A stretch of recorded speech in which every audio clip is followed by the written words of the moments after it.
because when you think smaller, you're more likely to end up there.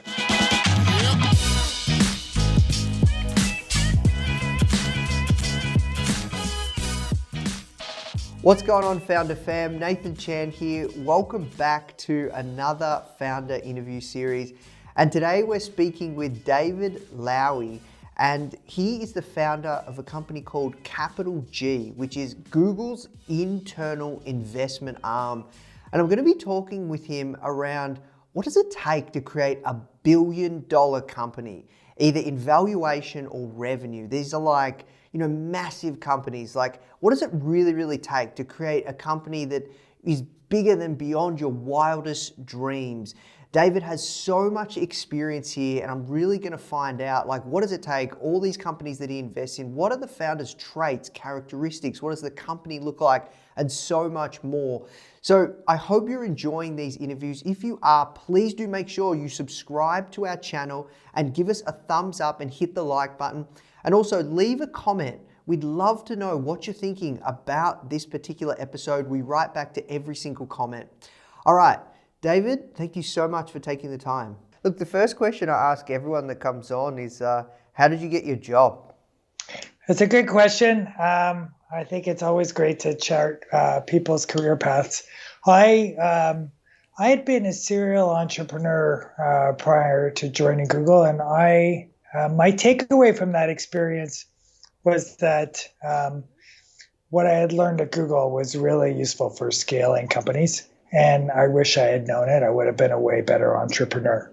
And when I was thinking about what I want to do next, I thought, it would be great to be able to bring some of these lessons learned to kind of next generation entrepreneurs. And I was talking to Larry Page about that. And kind of thinking about fundraising, and he recommended or suggested that I do this inside of Google, and so we ended up raising a growth fund with Google as our sole investor, and then once the alphabet structure came into place, we just went under that, and so I've basically been working there since 2013. That's exciting. Be a ton of fun. So I have to ask you, because really what I want to focus on is, like, what do you look for when, like, finding that next unicorn? But before I do, I have to ask, like you said, you've learned some really valuable things at Google around scaling companies that you wish you knew beforehand. So, like, what are some of those things?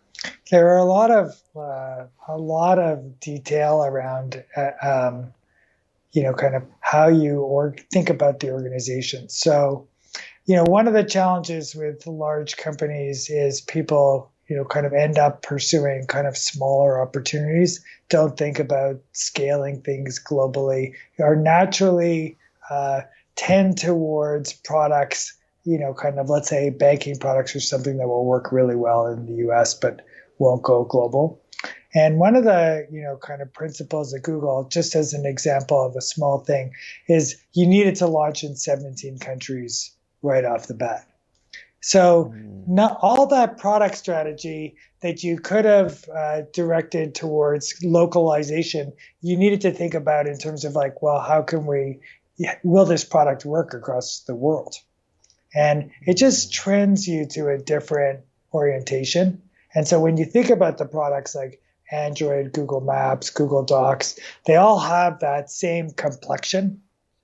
Yes. Of, kind of working well, kind of across a lot of geographies. Now, it took a lot of extra work to build in, kind of international compatibility into all of those products right out of the gate. But then you get the benefits of that when you're trying to scale. You don't have to re-architect your code to kind of do those things.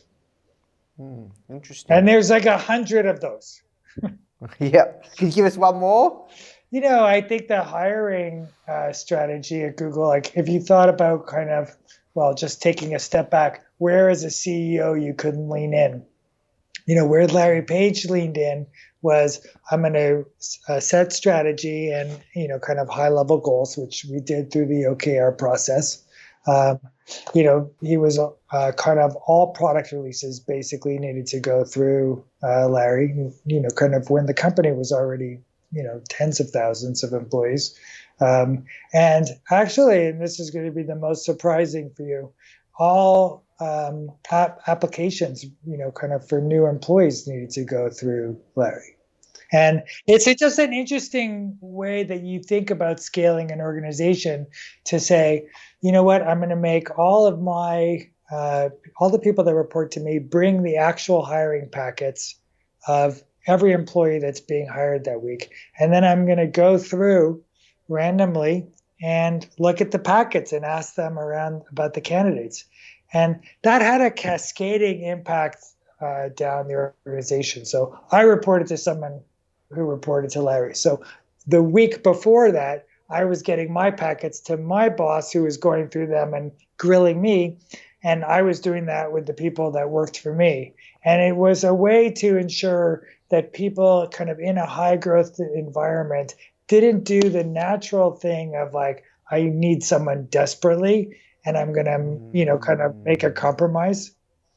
And so when you understand all the little behaviors and challenges of a growth company, then you try and systematize ways to manage that. And so that's why I say there's like 100 of those things, because it's like all the little things you do in a company. Well, is that going to work when the company is kind of 100 times as big, 1,000 times as big, 10,000 times as big? Yeah, wow, interesting. Well, look, we'll move topics because I really want to talk about CapitalG, and even during these times, like there's a lot of companies starting right now. I assume you guys would have a lot of deal flow, and I'd love to really dive in. What are you looking for when it comes to finding that next unicorn? Let's what are your principles? What's the mental models that you're going for, or the playbook, or do you have one? Or I mean, our general approach is, obviously, kind of companies that are coming to us are already amazing companies.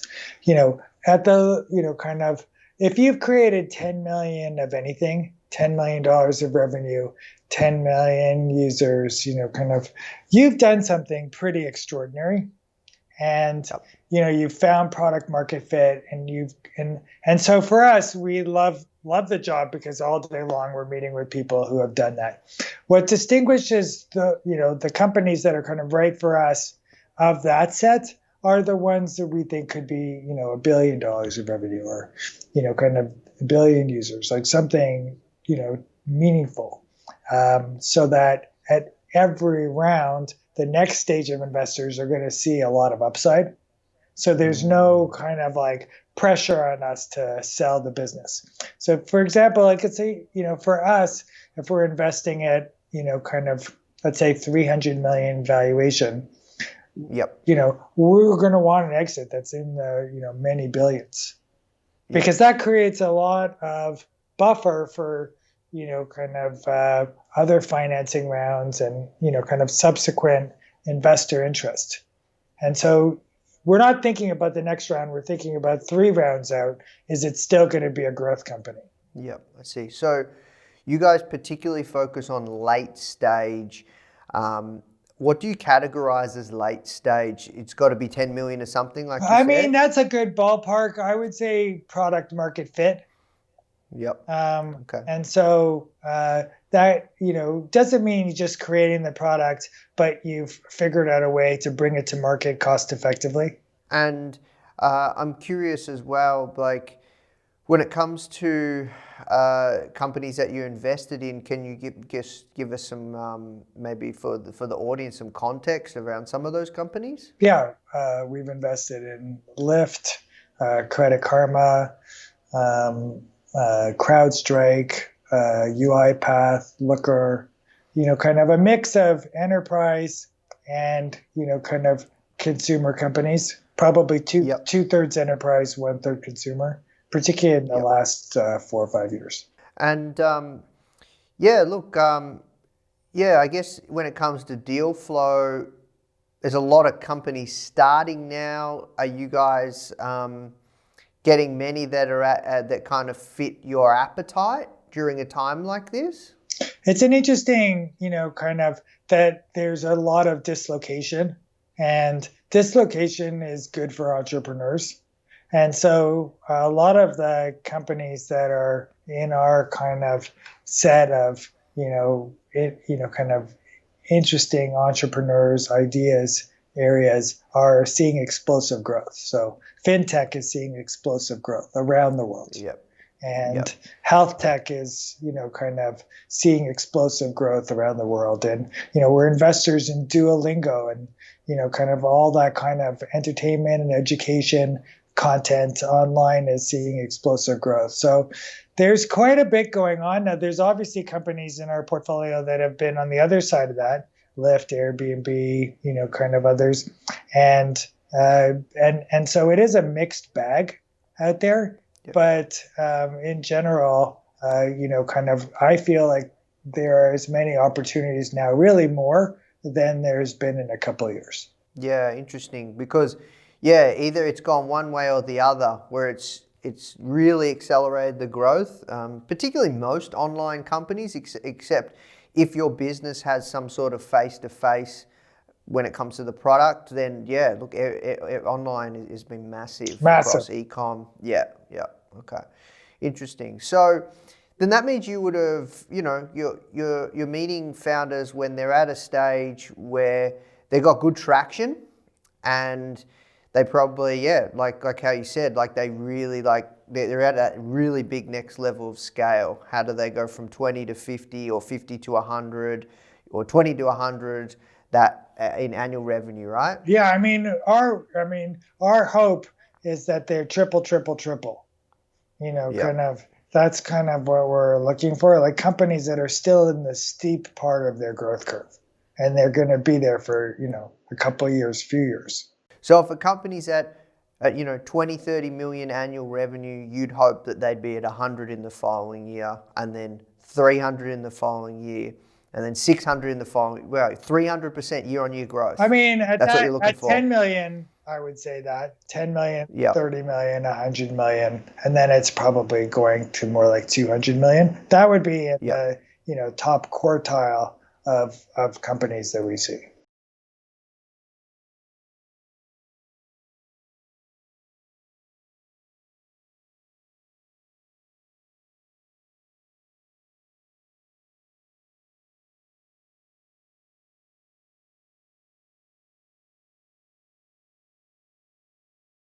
Yeah, in the enterprise space, I think we see more repeat entrepreneurs. A lot of times they understand a problem well, have customer relationships, can pull together a team quickly, have credibility with investors, know how to sell. There are a lot of skills that are kind of more transferable. On the consumer side, I feel like it's unbelievable to me when someone creates two companies. Like, not because it's, I don't know. I mean, when you look at like Jack Dorsey, you're like, that's unbelievable. There just aren't that many of those people around. And so you have a lot of people who, kind of toiled on a problem. It could be like the Airbnb founders, kind of, and they hit. And then the company scales really fast. Some of those companies, are kind of some of our best companies because, they're super efficient models. What do you mean by that? The consumer businesses have a tendency to grow exponentially. Whereas the enterprise companies even are, incredibly, kind of even our best investments, they're growing, as fast as they can grow their sales force. Yeah. Long lead times. It's just, it's a little more linear. Like tripling is like you're tripling your sales force. So it's not easy. Whereas, there's not that constraint in many consumer companies. Yeah, especially two-sided marketplace, extremely scalable. They can be. Yeah. They can be. Okay. And they have good, kind of moats. So you tend to find that more first-time founders are on the consumer end. And what about the characteristics? Because you would have met some fascinating, really smart, talented founders. Are any traits that you look for? There's an audacity. I mean, Audacity. yeah, just the courage. I grew up in Canada, which, a little bit like Australia. Um, People are niche. They kind of like think about niches and dominating niches. And these are, kind of the founders in our portfolio. I don't know, they had, kind of better role models or, kind of better mentors, capital providers, kind of the whole system is, kind of geared. You see this a lot in China as well. The whole system is geared towards, kind of being super ambitious. And, all the support you're getting is around, kind of painting a huge vision. And that definitely, I feel like, helps. It helps you attract a lot of money. It helps you attract great people. You kind of build products, kind of that are, have much, larger applicability. And so I think that the kind of mindset that it's easier to do small things can sometimes be wrong. That in a way, because of all those things I just described, in some ways it's easier to do big things.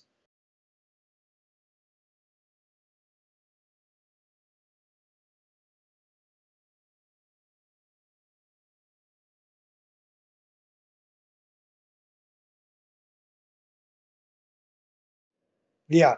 I mean, the market may not be so obvious at the beginning, like in the case of Airbnb. You're like, oh, how big a market is there for sleeping on someone's couch? But then it actually becomes something much bigger. Same thing with Uber and Lyft with the taxi market. So you talk about early influences. That's interesting. So do you think that these entrepreneurs perhaps were influenced by family, friends early on, or depends on like capital partners? Those are the super lucky ones. I think that in Silicon Valley, a lot of people have worked at other growth companies. That it's a huge leg up. If your kind of family is entrepreneurial, it's a massive leg up. You just have the exposure. If you're lucky to get kind of a great angel investor, that can be very helpful. If you have to figure out everything on your own, it's going to be, a little harder, I think. And so seeking out mentors is definitely something that I've found all of our entrepreneurs are pretty good at. People gravitate to them often, but it's a two-way street. These people always have a lot of people supporting them. And do you find that most of the companies that you're investing in are in the Silicon Valley cluster or out of? It's about 50-50 for us. Okay. In terms of the number of companies. And do you guys invest in other high growth markets and areas like China or India or like Baltic areas like Europe? Yeah, we've invested in two companies in China out of like 45 companies. So that's a pretty small number. We have about 5 in India, and some number in Europe. I mean, like UiPath is a kind of European. We invested in a European company. It was Romanian, but now they're headquartered in New York. So there's also some of that. But we're investing globally. Like our view is we take a theme and we run that theme down globally. That makes sense. And what about because you guys are late stage companies, is there much emphasis on the pitch in the deck? Well, it's less of a pitch, but it's more of an explanation of the business. Yeah. You need to be able to tell your story. It's one of the skill sets, and that's just as true when you're, raising a seed round as when you're going public. You need to be able to tell your story. And one of the skills that we look for in entrepreneurs is, the charisma to raise capital. So what are some things that people should be thinking about, whether they are early stage or late stage? Most people watching this probably wouldn't be at the stage knocking on your door. Maybe you said product market fit, But yeah, like, what are the things that they like? Yeah, like you would have seen some shockers, like really bad ones, and then probably some really good ones. Like, what do people need to be thinking about when it comes to the story and the pitch? My view, and I think this is true for seed round and kind of every stage, um, is that um, every single investor is kind of just one investor, and each investor is going to be looking for something different. I'll look at 100 companies, kind of, let's say we look at thousands, but let's just say if I look at 100 companies, there'll be probably 20 of those companies that will generate great returns, and I'm only investing in one of them. Yeah, wow. Right. So it's your odds with any single investor are low. And so this is the same as seed, same as, you just cannot get discouraged. And you just have to, go into the meeting, try and understand what, like, that person has had, 15 meetings that day. And maybe they've done their homework. Like, I feel like it's super competitive now. We always are kind of doing our homework, but they don't really understand your business. They're outside in. And so you're trying to help them understand your business, put the best foot forward in an hour. And I think that takes, as much an understanding of your pitch as it does understanding, kind of your audience. Some people are very theoretical, kind of, big picture thinkers. Other people are kind of like, until they understand the operating strategy or the financial metrics, they can't, kind of place things. And so you kind of need to understand the language of your investor. Like, everyone always thinks it's like Shark Tank. Any myths you want to bust there? It's so the opposite, in our space. It is extremely competitive right now.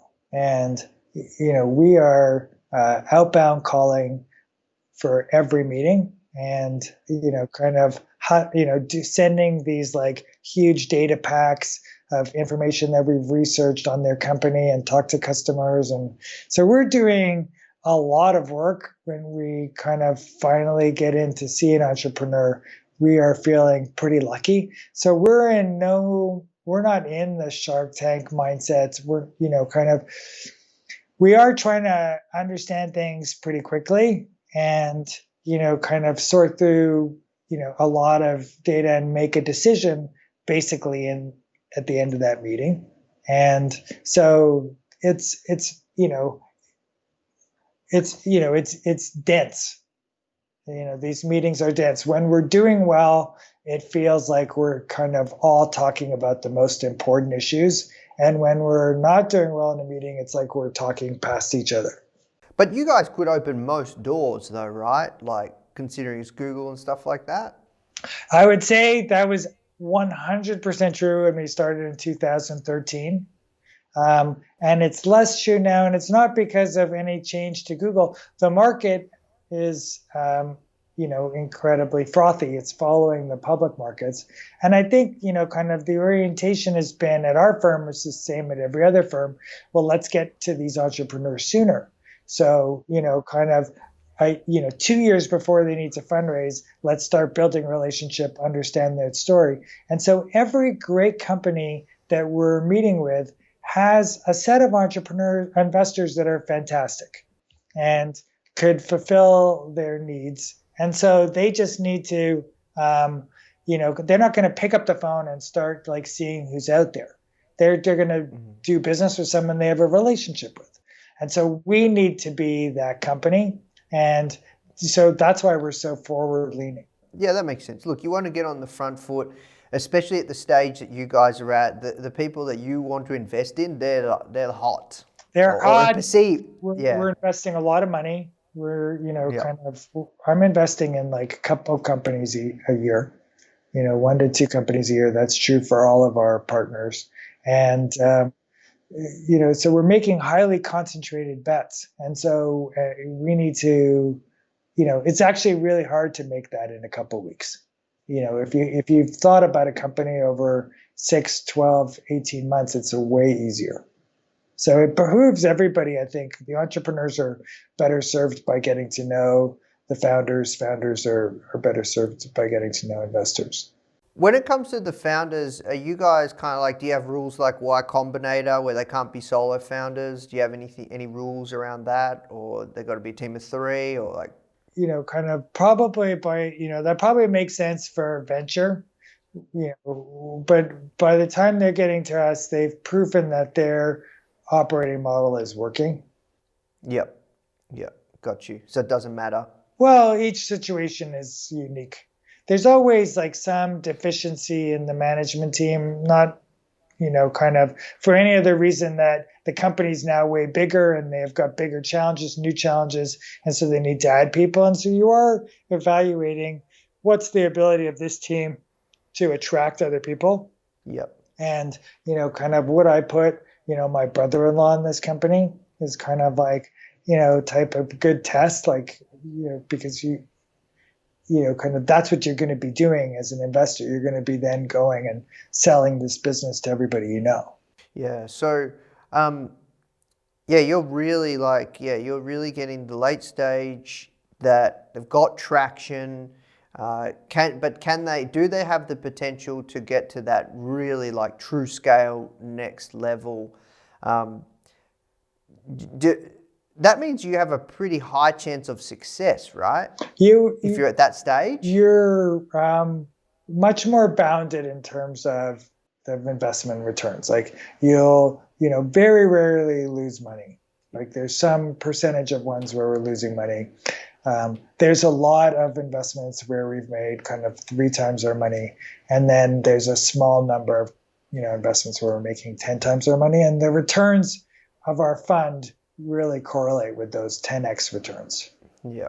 Okay. Interesting. So you still have the distribution. You don't have as many zeros and you don't have any, you could get 100x, but it's highly unlikely. Yep. Any company that you're looking at, and what for late stage, what is the range of funding that you can deploy in that company over what span period? Let's say in CrowdStrike, we invested in 5 rounds, I think close to $200 million. And then you're looking to 10x that. You want the opportunity, the possibility of that, because that's really going to make the fund returns fantastic. Overall, our returns are roughly the same as venture returns. We have to work towards wrapping up. I'm just really kind of drilling you, David, so I hope you don't mind. No, it's no problem. Not at all. I know your audience doesn't think about this that much. This stage doesn't, but if things are going well, we're talking to people 2 or 3 years after founding the company. So it comes upon you relatively quickly. And so it is good to think about, kind of what's the next investor. Just like when we invest, it really helps for us to be explaining to the entrepreneurs what the public markets will want. Yeah, and what do the public markets want? Like when you're at that stage, what do the public markets want? Like what is the as a CEO of a public company, you're extremely well served if you can predict your business. Yeah.